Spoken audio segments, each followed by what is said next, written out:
আলাইকুম বন্ধুরা, আশা করি সবাই সুস্থ আছেন। বন্ধুরা, রাশিয়া ইউক্রেন যুদ্ধে ইরান যে কতটা ভূমিকা রেখেছে তা ইতিমধ্যে হয়তো অনেকেই জানেন। রাশিয়াকে ড্রোন ও ক্ষেপণাস্ত্র দিয়ে ইরান তার সাধ্যমতো চেষ্টা করেছে বন্ধু রাশিয়ার পাশে থাকার জন্য, কিন্তু ইরানের বিপদের সময় যখন ইরান এবং ইসরায়েল যুদ্ধ হয় তখন রাশিয়ার ভূমিকা অত্যন্ত নেতিবাচক ছিল এবং ইরানের দুর্ভাগ্য যে 2 ইউনিট S-400 ইরানের জন্য প্রেরণ করেছিল রাশিয়া, সেগুলোকে আনলক করতেই দেয়নি, অর্থাৎ সেগুলো ইসরায়েলের বিরুদ্ধে ব্যবহার করতেই দেয়নি। যুদ্ধের পরে ব্যাপারে রাশিয়া ব্যাখ্যা করেছে যে ইসরায়েলে প্রায় তাদের 25 লক্ষ লোক রয়েছে, তাদের কথা মাথায় রেখেই ইরানকে এগুলো ব্যবহার করতে দেওয়া হয়নি। তাহলে তুমি যদি ইরানকে, আমার কথা হলো রাশিয়া যদি ইরানকে সহযোগিতাই করতে না পারে তাহলে ইরান থেকে তুমি সহযোগিতা নিয়েছো কেন? তোমার যুদ্ধক্ষেত্রে তো ঠিকই ড্রোন এবং ক্ষেপণাস্ত্র ব্যবস্থা যা যা লাগে তাকে আশ্বস্ত করে নিয়ে গেছো যে বিপদের সময় আমি তোমার পাশে থাকব, কিন্তু সত্যিকারের বিপদের সময় দেখা গেল তুমি পাশে তো নেই, বরং দু একটা বিবৃতিমূলক পদক্ষেপ, সামান্যতম বিবৃতি যা অত্যন্ত কঠোরভাবে প্রকাশ করা হয়নি, উভয় পক্ষ জাতিকুল রক্ষা করার মতন বিবৃতি দিয়েই ক্ষান্ত রেখেছেন। কিন্তু এক্ষেত্রে চীনের ভূমিকা অত্যন্ত জোরালো।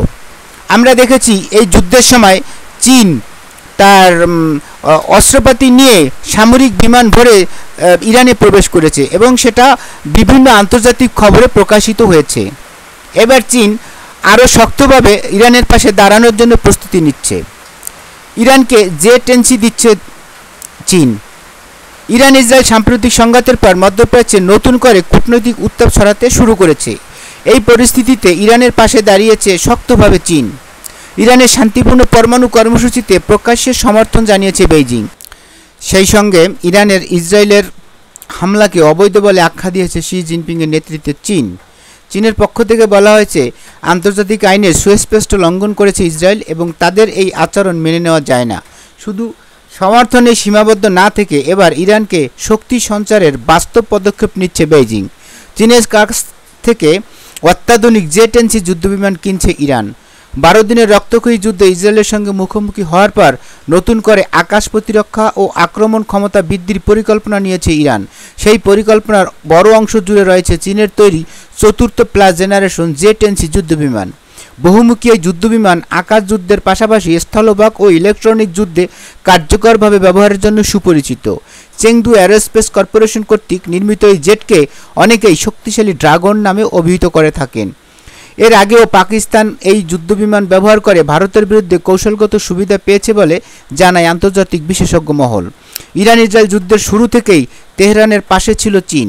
ইসরায়েলের অতর্কিত হামলার বিরুদ্ধে কড়া ভাষায় নিন্দা জানায় বেইজিং। এমনকি যুদ্ধ চলাকালে চীন থেকে ইরানে যাওয়া রহস্যময় কার্গো বিমানের কারণে ধারণা করা হয় চীন গোপনে ইরানকে সামরিক সহযোগিতা দিচ্ছে।